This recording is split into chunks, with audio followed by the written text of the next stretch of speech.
जय श्री गणेश। नमस्कार। मैं आचार्य संजय द्विवेदी। मेरे समस्त प्रबुद्ध दर्शकों का मेरे चैनल पर हार्दिक स्वागत है। प्रिय दर्शकों, नवग्रहों में न्यायाधीश शनिदेव 30 वर्षों के पश्चात अपना राशि चक्र पूर्ण करने वाले हैं, अर्थात मीन राशि में इनका गोचर प्रारंभ होने वाला है। 29 मार्च 2025 को शनिदेव महापरिवर्तन करेंगे तथा 2.5 वर्षों के बाद कुंभ राशि को छोड़कर मीन राशि में प्रवेश करेंगे। अब चूंकि शनिदेव एक लंबी अवधि के ग्रह हैं, अत्यंत धीमी गति से चलने वाले ग्रह हैं तथा जिस भाव में जिस राशि में जाते हैं उस भाव के प्रभाव को कई सौ गुना बढ़ा देते हैं। यदि ये सकारात्मक भाव में पहुंचेंगे तो सकारात्मकता कई सौ गुना बढ़ जाएगी। यदि अच्छी राशि में जाएंगे तो यहां पर उस भाव का प्रभाव कई गुना बढ़ जाएगा। अब मीन राशि जो गुरुदेव बृहस्पति की राशि है, गुरुदेव के साथ समभाव में होते हैं, तो गुरुदेव का जो इस राशि का प्रभाव है वो भी प्राप्त निश्चित रूप से होगा।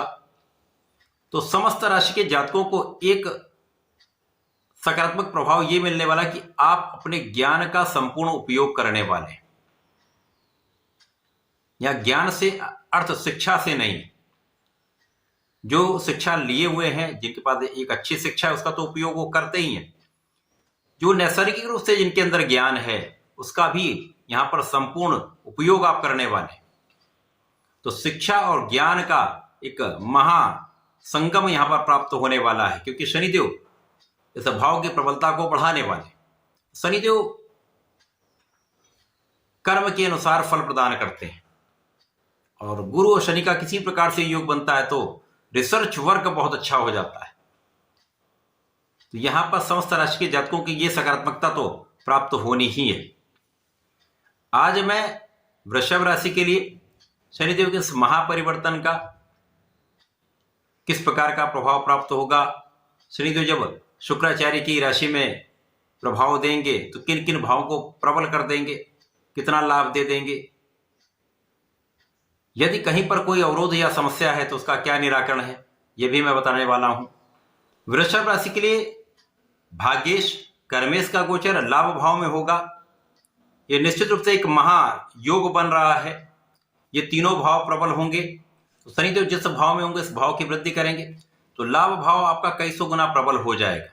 इसके साथ साथ आपका भाग्य संपूर्ण रूप से साथ देगा। भाग्य से संपूर्ण लाभ आप ले पाएंगे।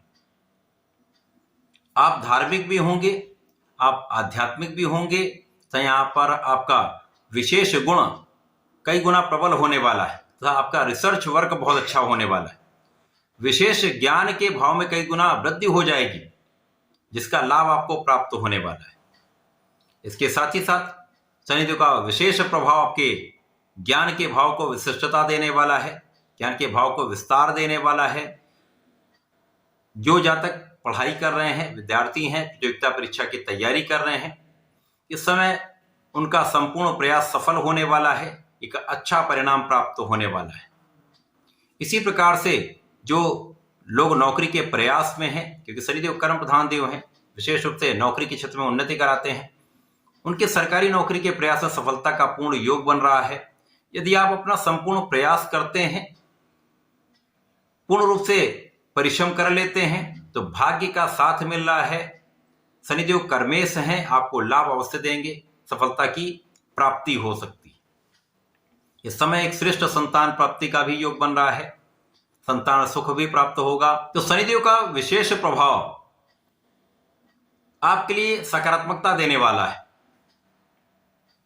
अब कर्म क्षेत्र में आपको पद की प्राप्ति हो सकती है, नया पदभार मिल सकता है, आपके मन के अनुसार आपका स्थानांतरण हो सकता है, मन चाहे पद की प्राप्ति हो सकती है, कार्यक्षेत्र में लोगों का सहयोग प्राप्त होगा, कार्यक्षेत्र में सफलता के कई अवसर आपको मिलेंगे। शनिदेव का प्रभाव आपके भाग्य का साथ आपको दिलाने वाला होगा। शनिदेव का प्रभाव आपको धार्मिक बनाने वाला होगा। शनिदेव का प्रभाव आपके विशेष ज्ञान में वृद्धि करने वाला होगा, आपको शिक्षा में सफलता देने वाला होगा, आपको प्रज्ञावान बनाने वाला होगा। शनिदेव का प्रभाव आपके लाभ को कई सौ गुना बढ़ाने वाला होगा, आपके कर्म क्षेत्र में उन्नति कराने वाला होगा। परंतु शनिदेव का प्रभाव कुछ नकारात्मकता भी देने वाला है कि जब आप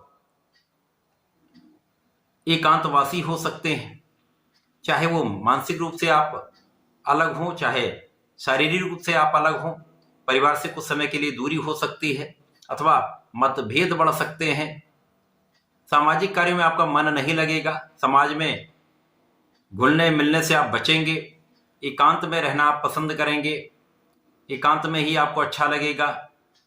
इसी प्रकार से शनिदेव का प्रभाव यहाँ पर आपको क्रोधी बना सकता है, शनिदेव का प्रभाव आपको हठी बना सकता है, आपको रिजिड बना सकता है। तो शनिदेव का एक नकारात्मक प्रभाव भी यहाँ पर प्राप्त होगा। अतः अब चूंकि ये शुक्राचार्य की राशि है, ऐसे जातकों में जन्मजात ऐश्वर्य वैभव होता है, सौंदर्य होता है, प्रभाव होता है। और यहाँ पर शनिदेव का ये नकारात्मक प्रभाव लोगों के बीच में कहीं ना कहीं एक नकारात्मक प्रभाव देने लगता है।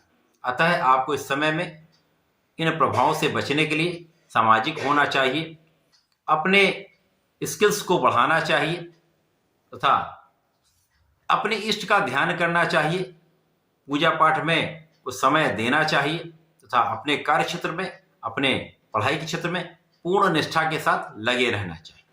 अपने आत्मबल को प्रबल करना चाहिए तथा अपने क्रोध पर नियंत्रण रखना चाहिए, क्योंकि इस समय में यदि आप अपनी ऊर्जा का सही उपयोग कर लेंगे तो यही समय आपको अत्यंत लाभ देने वाला होगा।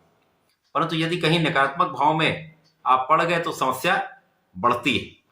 तो नकारात्मकता से बचने के लिए इस पूरे समय में आपको भगवान शिव की आराधना करनी चाहिए, नमः शिवाय पंचाक्षर मंत्र का जप करना चाहिए। प्रत्येक शुक्रवार को भगवान भोलेनाथ पर दही से अभिषेक करें अथवा पंचामृत से अभिषेक करें तथा सुगंधि का अर्पण करें तो विशेष प्रभाव आपको प्राप्त होगा। समस्त धन संपदा ऐश्वर्य वैभव तो आपको प्राप्त होगा ही, आपका मन भी प्रफुल्लित रहेगा, आप अपने क्षेत्र में उन्नति भी पूर्ण रूप से कर पाएंगे। तो ऐसा करके इस शनि के प्रभाव को आप सकारात्मक बना सकते हैं तथा शनि के इस महा लाभ को आप पूर्ण रूप से प्राप्त कर सकते हैं। तो ऐसा करके इसका लाभ लें। धन्यवाद, नमस्कार।